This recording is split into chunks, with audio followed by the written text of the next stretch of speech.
I'm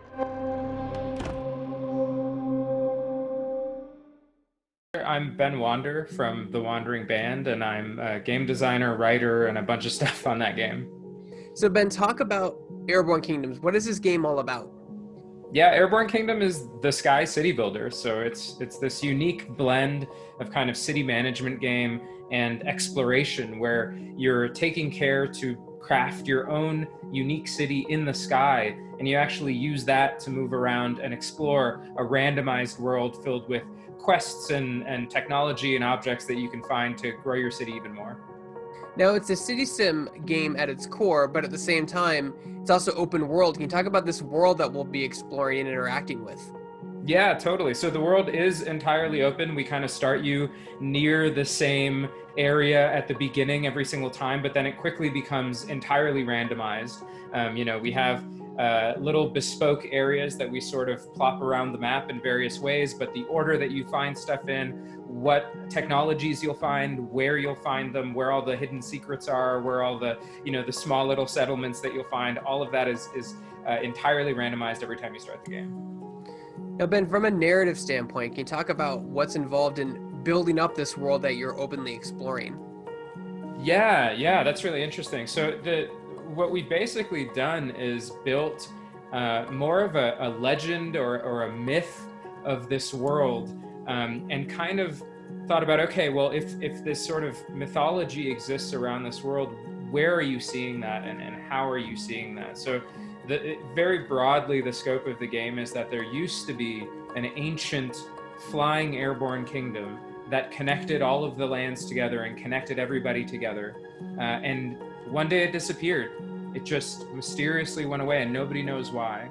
And ever since then, people have gotten more isolationists. It's really hard to move around this world. And so without a connection, they've kind of gotten away from working together, gotten away from sharing technology, gotten away of even honestly knowing if other kingdoms exist out there anymore, or if it's just the people right around them.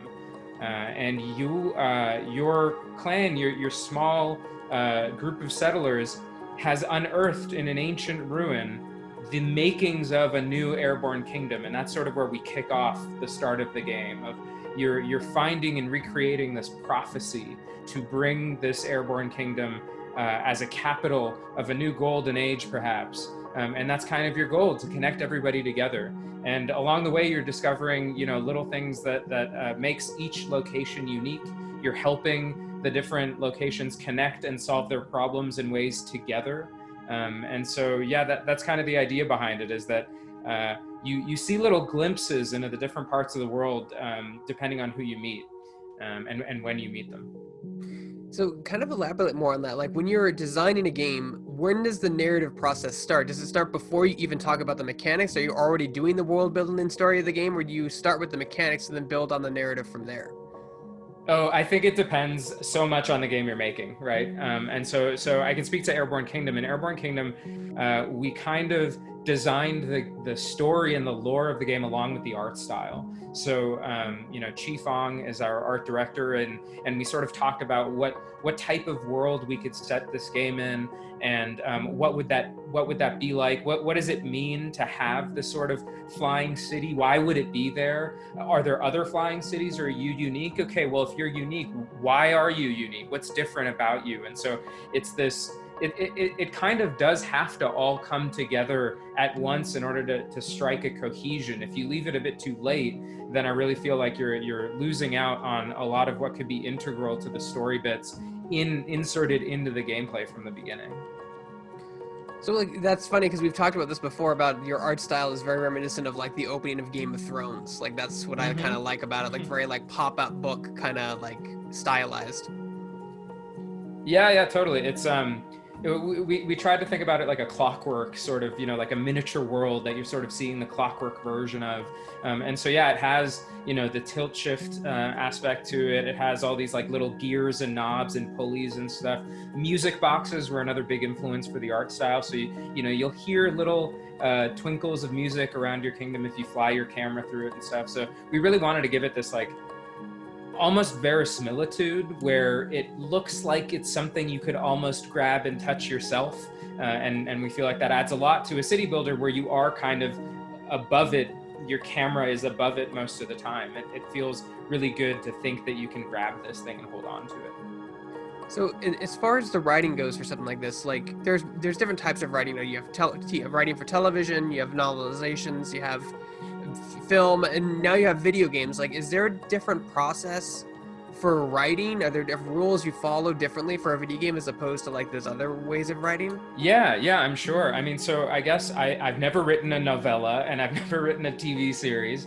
But just honestly, thinking about it in terms of this game, you can experience the story of this game in any number of different ways. Again, the map's entirely randomized. So when you meet a certain kingdom and what you do when you're around there changes depending on where they are in relative terms to where you begin. So the style of this type of storytelling is what we call nodal storytelling, where you can get any node of story in just about any order.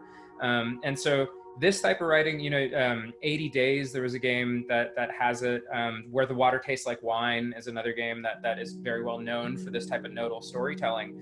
But even games, you can honestly even think of a game like BioShock, where you could go to the different locations in the underground caverns in any way that you wanted to, and whichever one you started with first, you get kind of a different flavor of the world and a different level of story depending on where you went. And it's that interaction with the player that, as the writers and as the designers, we have to think about. And the more we can lean into that, I think the cooler the story becomes for the people experiencing it. Is it hard to anticipate the node-based storytelling based on how many options you can do? I mean, if this person takes the settlement here and does X instead of Y, then it's going to change this. Like, does it just eventually kind of snowball into this gigantic mess of like webbing and connectivity between Right. the Yeah. story? No. So that can be a problem for sure. If you have all of these, if you have all these points that sort of fork out in different ways, that can totally spiral into infinity. I think that what we tried to do with Airborne Kingdom was keep it pretty simple, so everything is kind of contained within the node that you're in. And so the experience is more of building this world and this lore and this mythology in the player's mind as they're traveling along with it. And so the experience is unique in the type of things that you learn and who you talk to and in what order. And that's sort of building this mythology in your head.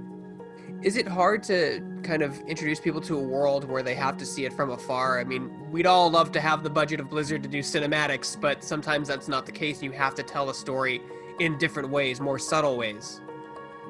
Yeah, I mean, a lot of that comes down to, being really efficient with your writing. People are playing a game, they don't want to read a book.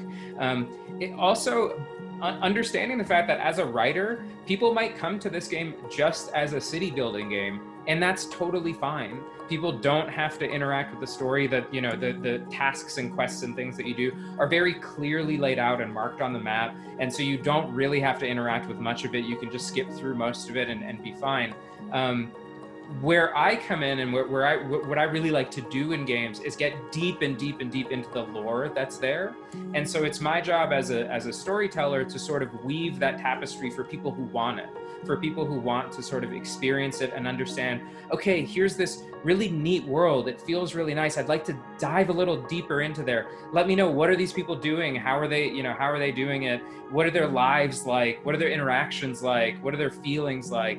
And that's where I think we can do that by painting a picture with words in very efficient ways.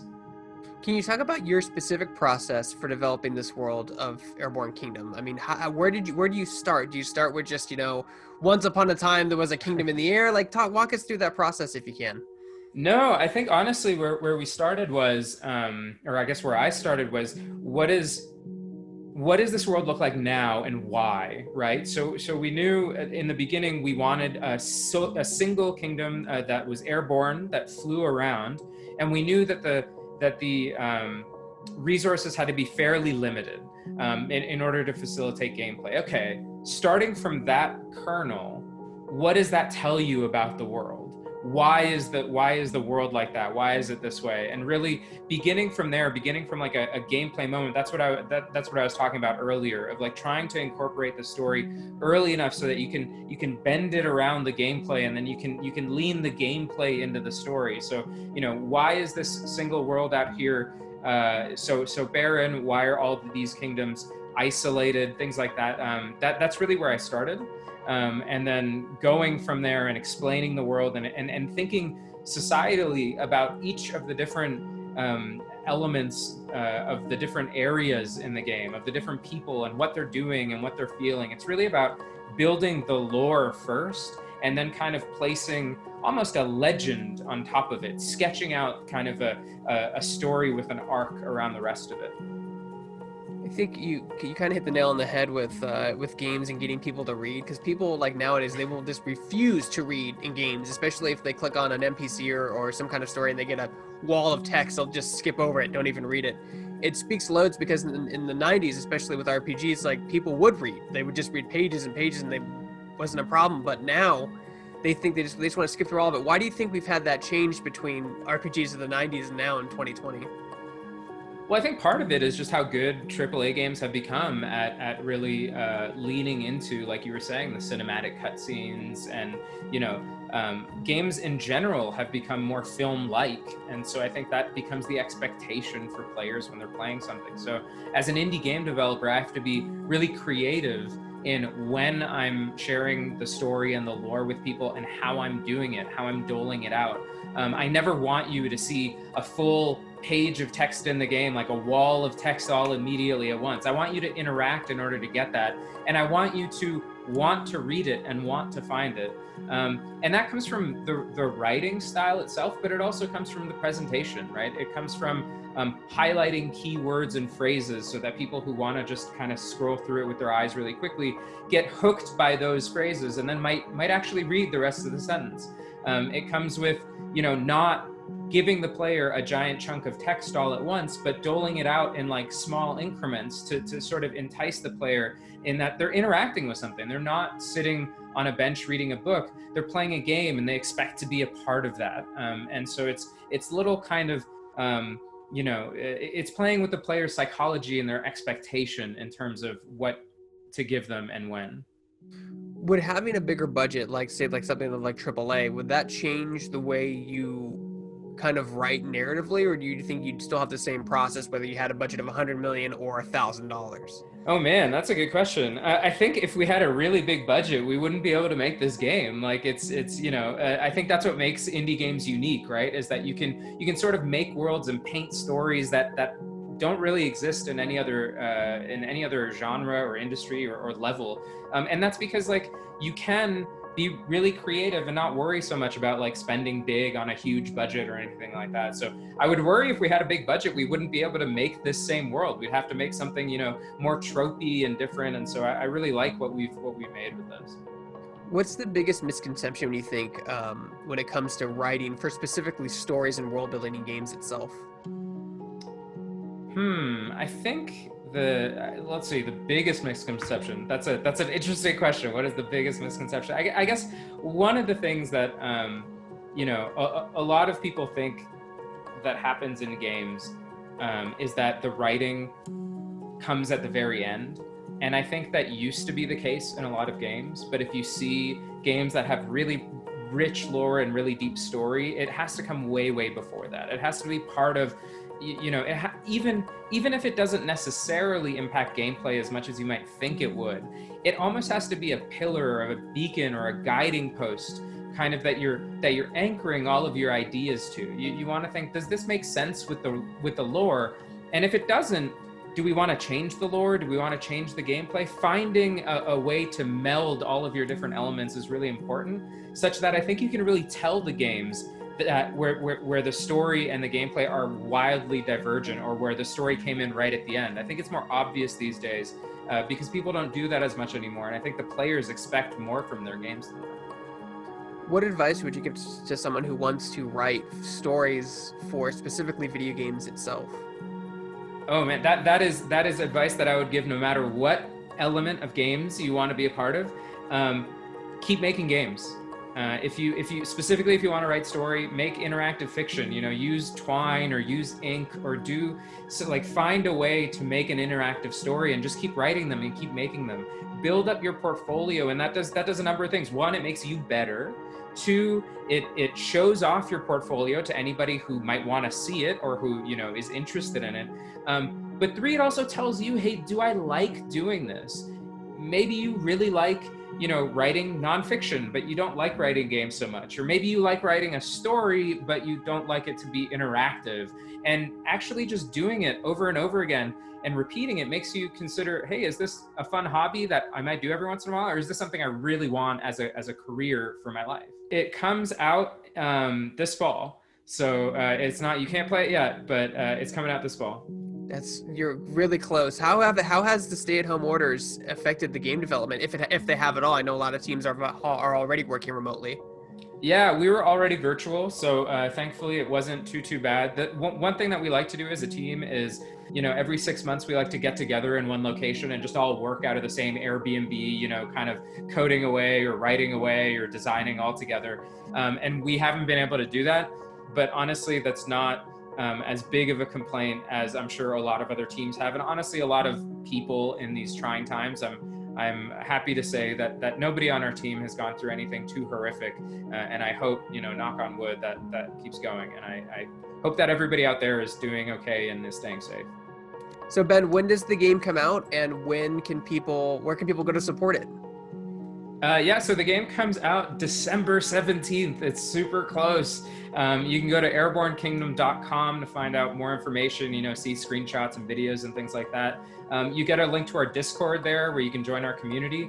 And you can find it on the Epic Game Store. You can pre-order it right now.